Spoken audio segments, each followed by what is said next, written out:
Video ini kami buat untuk memenuhi tugas dari mata kuliah Sejarah Eropa dari Prodi Pendidikan Sejarah Fakultas Keguruan dan Ilmu Pendidikan Universitas Nusa Cendana Kupang. Video kami kali ini akan membahas tentang Gereja Kota Kupang yang masih berdiri kokoh, yang berlokasi di Jalan Soekarno nomor 23, Kelurahan Lai Bisi, Koepan, Kecamatan Kota Lama, Kota Kupang, Provinsi Nusa Tenggara Timur. Tak kenal maka tak sayang, maka dari itu izinkan kami kelompok 2 untuk memperkenalkan diri. Saya Agnes Trisula Priska Malo. Saya Nenarda Sisiani Pageler. Saya Noldi Mariana Nyolaka. Saya Marcelina Ichel Kupeu. Saya Agnes Osu. Saya Jaryanti Marlimasaka. Saya Marcella Wansana. Sebelum masuk dalam pembahasan, perlu diketahui bahwa dalam video penjelasan kami terdapat 3 poin penting. Di antaranya poin pertama membahas tentang bangunan gereja yang mengalami perubahan karena beberapa hal. Poin kedua tentang pendeta-pendeta yang bertugas di gereja ini, entah itu pendeta dari Belanda maupun pendeta Indonesia. Poin ketiga tentang peninggalan-peninggalan bangsa Belanda yang masih bertahan dalam kikisan waktu. Perlu kami tekankan bahwa di dalam pembahasan kami terdapat kendala dalam beberapa informasi. Walaupun sudah mewawancarai orang dan mengumpulkan informasi dari internet, maka dari itu kami mengucapkan maaf yang sebesar-besarnya karena kekurangan kami dalam menggali informasi. Dalam video kami tidak terdapat penjeblakan dari video orang lain. Kami bertujuan tetap berpegang teguh pada hak cipta setiap video, maka dapat kami pastikan bahwa video kami adalah hasil dari pikiran dan usaha kami sendiri. Maka dari itu tonton terus video kami guys. Dimulai dengan pembahasan poin pertama, gereja. Selain orang, bangunan juga diperlukan dalam menjalankan ibadat dan sebagainya. Berbicara tentang bangunan dari gereja, ternyata bangunan pertama dari gereja Kota Kupang berdiri di dalam benteng Concordia. Dari banyaknya informasi yang kami dapatkan, terdapat lebih dari 3 tentang tahun berdirinya gereja pertama Kota Kupang yang berbeda-beda. Maka kami pun memilih salah satu yang mendekati kebenaran berdasarkan informasi yang kami dapatkan dari buku sejarah yang diberikan dari pihak gereja. Gereja pertama dibangun pada tahun 1646. Pembangunan gereja ini untuk menunjang iman dari para tentara dan warga pribumi pada saat itu. Namun, seiring berjalannya waktu, jemaat dari gereja Kota Kupang bertambah banyak, dan bangunan dari gereja pada saat itu sudah tidak dapat menampungnya lagi. Ini menjadi salah satu alasan mengapa bangunan gereja dipindahkan.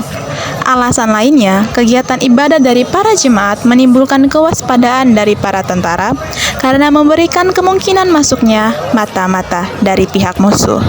Selain itu, posisi gereja yang strategis menjadikannya target dari serangan musuh. Dengan alasan-alasan itu, gereja pun dipindahkan ke lokasi saat ini yang berjarak kurang lebih 150 meter dari benteng Concordia.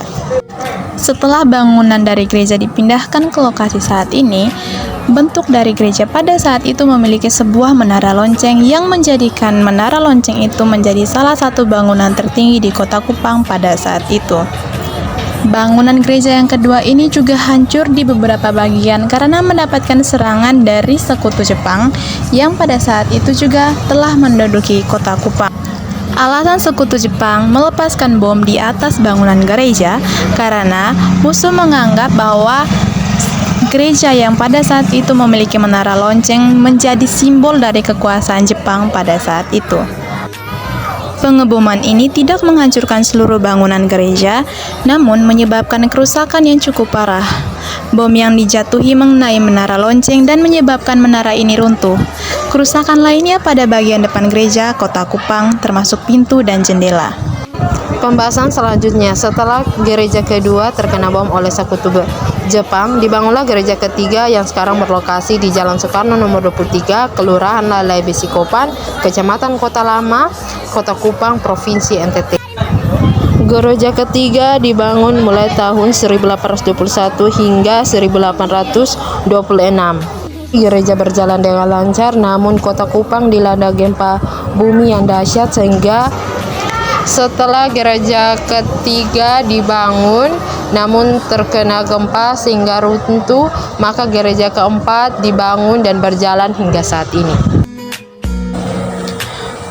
Poin penting yang kedua, kami akan membahas tentang pendeta-pendeta yang pernah bertugas di Gereja Tua Kota Kupang sejak tahun 1646 hingga saat ini.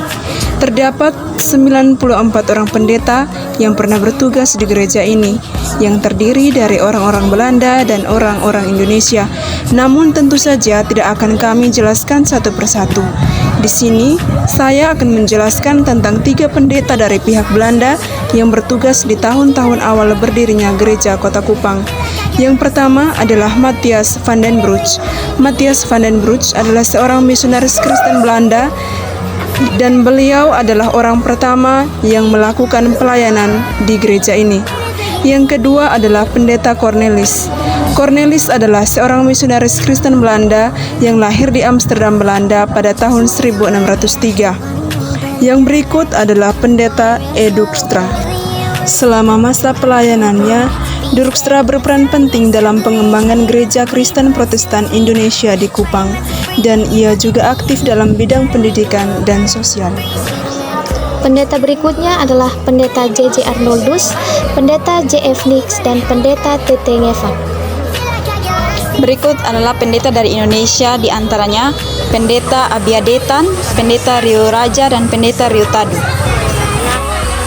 Poin penting ketiga adalah tentang peninggalan-peninggalan yang berada di dalam Gereja Kota Kupang. Di antaranya ada lonceng yang berasal dari menara yang runtuh, yang kedua adalah cawan perjamuan, yang ketiga adalah keyboard, dan yang keempat adalah mimbar atau altar yang masih digunakan hingga saat ini. Sekian dari penyampaian materi kelompok 2. Atas perhatiannya diucapkan terima kasih. Kami kelompok 2 mohon undur diri.